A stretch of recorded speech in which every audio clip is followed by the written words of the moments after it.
Donc bonjour à tous, on est à la 3e manche du championnat de France Élite à Pertuis et pour cette conférence de presse on s'est dit qu'on allait changer un peu et pas prendre les 3 premiers parce qu'on retrouve souvent les mêmes têtes, enfin bravo à eux, mais on va passer sur un truc un peu plus spécial. Il y a l'Euro B dans quelques jours, semaines, 2 semaines je crois, 2 semaines à Madrid et donc on a sélectionné 3 pilotes qui participeront à cette Euro B.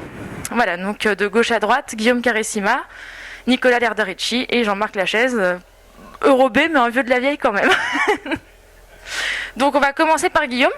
Guillaume, tu es tout nouveau sur le championnat de France Élite, donc est-ce que tu peux nous parler un petit peu de ton parcours, de ton année en national, de tes premières expériences en élite, est-ce que tu attends de l'élite et de l'Euro B pour ta progression future? Bonjour, Guillaume Carissima. Alors l'année dernière j'étais donc en national, j'ai fini 4e il me semble et c'était assez bien passé puisque 4e c'est quand même un bon résultat et cette année ce que je peux remarquer en élite c'est que ça roule vraiment très très vite et que la moindre faute on descend tout de suite et c'est bien. Donc voilà, et puis après mes ambitions pour l'Euro B, j'aimerais bien faire une finale. C'est normal de vouloir faire une finale, mais bon, ça risque d'être dur. Donc voilà. Alors j'ai 17 ans, donc je roule sur un Mugen, moteur Bit, essence Racing Fuel, pneu AK. Donc je remercie Mugen Sécu France et Racing Experience. Et donc je suis au club du MRCI, donc c'est un club de 1/10, t'étais 1/10. Donc je me suis inscrit. Et Ligue 2, c'est vrai, oui Marie, je suis de Ligue 2. Voilà, c'est ça. Et donc voilà. Donc je vais laisser la parole à Nicolas. Voilà, je reprends. Merci. Donc on va passer à Nicolas Lerdarici pour les intimes Salocin. Oui, qu'on voit quand même depuis pas mal d'années sur les pistes. On a suivi un peu sa progression depuis le début. C'est vrai, mais l'air de rien, ça fait quand même longtemps qu'on te voit. 6 ans. Ah oui, je pensais que c'était un peu plus, comme quoi. Bon. Donc t'es passé par les régions, pareil, le CFB, le national maintenant. Pardon Marie. Voilà, et maintenant l'élite. Et ça fait aussi maintenant 2 ans que tu es chez Nemo Racing. 3 ans? Depuis 2011, donc ça fait ma 4e année. Ah, 4e année, pardon. Ma 4e année, ça fait déjà 3 ans. Ok, donc depuis le début, en fait, t'es là-bas. Depuis l'aventure que Nemo Racing a commencé, effectivement, j'y suis. D'accord, tu vas justement nous parler un peu de ton aventure chez Nemo. Okay. Et pareil, nous parler de tes ambitions pour l'Euro B. Et si t'as vu des photos de la piste, nous dire un peu ce que t'en penses, parce que ça a l'air quand même assez grandiose. Donc bonjour à tous les internautes d'automodélisme.com. Donc pour ceux qui ne connaissent pas, Nicolas Lerdarici, donc j'ai 22 ans. Je suis de la Ligue 11 du club de Pierrefeu du Var. Je pilote une voiture comme l'a dit Vivi, donc Agama distribuée par Nemo Racing, des moteurs Bullitt, des pneus Beta, carburant Piranha, électronique Savox et carrosserie U-Design. Petit clin d'œil pour Jimmy, mon peintre, mon pote. Sinon, donc, pour revenir un petit peu sur le sujet de l'Euro B, donc effectivement, qui se tiendra à Madrid dans 2 semaines. Donc pour répondre un peu à la question de Vivi, oui, j'ai vu un petit peu la piste. C'est une piste qui est un petit peu atypique de chez nous en France. On a beaucoup de sauts, une piste assez plate, un revêtement assez sympathique, plus dans ce qu'on a l'habitude de voir sur certaines pistes en Italie ou voire aux États-Unis. Sur les conditions après, j'ai un petit peu discuté avec Danny Vega qui est aussi du team Agama et qui a été roulé là-bas un paquet de fois et la piste est assez intéressante et techniquement difficile un petit peu, donc bon, ça sera pas plus mal et on peut s'attendre à voir quelque chose d'assez sympathique à rouler après. Les Espagnols ont beaucoup roulé, notamment il y a 3 semaines où ils ont fait un gros warm-up là-bas. Nous, malheureusement, on n'a pas été, enfin si, on a été conviés, pour ma part j'ai été convié, mais 5-6 jours avant, donc c'était un petit peu short dans le timing pour pouvoir y aller. Donc on fera ce qu'on pourra. Personnellement, j'ai pas d'objectif à proprement dit. J'espère faire comme l'année dernière en Italie, donc c'est-à-dire un quart de finale, je crois, ou un huitième. Bon, au moins le quart, je serais content. Après, si on peut faire mieux, tant mieux. Et puis sinon, tant pis. De toute façon, les Espagnols sont très forts chez eux et on ne pourra pas leur enlever une potentielle victoire ou toutes les places qu'il y aura en finale, quoi. Ça, c'est sûr. Puis bon, voilà. Sinon, après, pour remercier mes sponsors comme Guillaume l'a fait, bon, il y a Gaman, Emo Racing. Il y a ensuite Savox, iModel, Xtronics, U-Design, Nuts Design, Thunder Innovation, je devrais pas en oublier normalement, j'espère, et Nitro Bolide aussi, qui est le magasin, mon magasin partenaire dans le sud de la France. Puis voilà, c'est tout, rien de plus. Ça, si tu veux qu'on parle du CEF, mais ça sera peut-être une prochaine question. Voilà, ok. Voilà, on va passer à Jean-Marc. Bon Jean-Marc, là je suis flattée parce que tu réponds pas souvent aux interviews et donc là t'as... C'est ça, et la barbe, mais là tu vois il est presque rasé de près et en plus il a les cheveux courts. Ouais, pas mal. Donc surtout parce que je pense que t'as pas mal de choses à nous dire.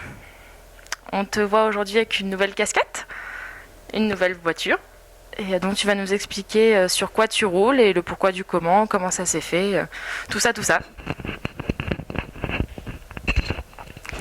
Bonjour tout le monde, donc Jean-Marc Lachaise. En fait, je roule sur une toute nouvelle voiture importée en France par PLM Racing. C'est une Intech de BR6. Je roule avec aussi parce que tout simplement l'importateur PLM Racing, c'est mon père. Donc c'est pour ça que j'ai, avec négociation, pu quitter Radio Systémie, que je remercie parce qu'ils m'ont sponsorisé pendant très longtemps. Où j'étais d'ailleurs très content de leur matériel, où j'avais aucun souci. Donc je tiens à les remercier. Mais bon, comme la famille compte quand même beaucoup, je suis passé sur cette voiture où je suis quand même très content. C'est le tout début. Donc pas encore trop de recul, mais assez prometteuse. Je tiens aussi à remercier tout particulièrement mes sponsors, hein, donc PLM Racing, Loisirs Modèle, Sismic, Intech bien sûr, et tout particulièrement Sébastien Léonard, parce que ça fait très longtemps que je roule avec lui et sur Radio Systémie, et si je suis arrivé à un niveau assez correct, on va dire, aujourd'hui c'est grâce à lui, c'est lui qui m'a tout appris. Donc je tiens à le remercier. Du coup, est-ce que tu peux nous parler un peu de ta voiture ? Alors, premier ressenti, j'ai pas trop de litres avec. J'ai pas beaucoup roulé avec. C'est un petit peu un pari de partir. Je vais partir avec l'Euro championnat d'Europe avec dans 15 jours. C'est une voiture qui est fiable. Parce que vu ce que je lui ai mis ce matin, elle est fiable. De plus, c'est une voiture architecturale, elle est assez simple mais très très bien finie, qui a un gros train avant et bonne motricité. C'est une bonne voiture qu'il faut affiner un petit peu parce que je suis un petit peu tout seul dessus, donc je pars vraiment de zéro. Donc d'ici quelques temps, je pense que ce sera une voiture qui pourra faire des finales et qui a de l'avenir.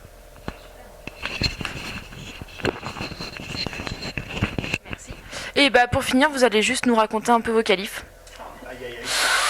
Oui, là, c'est pas tout à fait pareil que quand on a Yannick, Jérôme et Renaud, mais un peu les qualifs, la piste aussi, histoire de dire à nos internautes ce que vous avez ressenti, ce qui vous a plu, ce qui vous a déplu, et nous raconter un peu le film de la journée. Bon, Guillaume, on va repartir avec toi.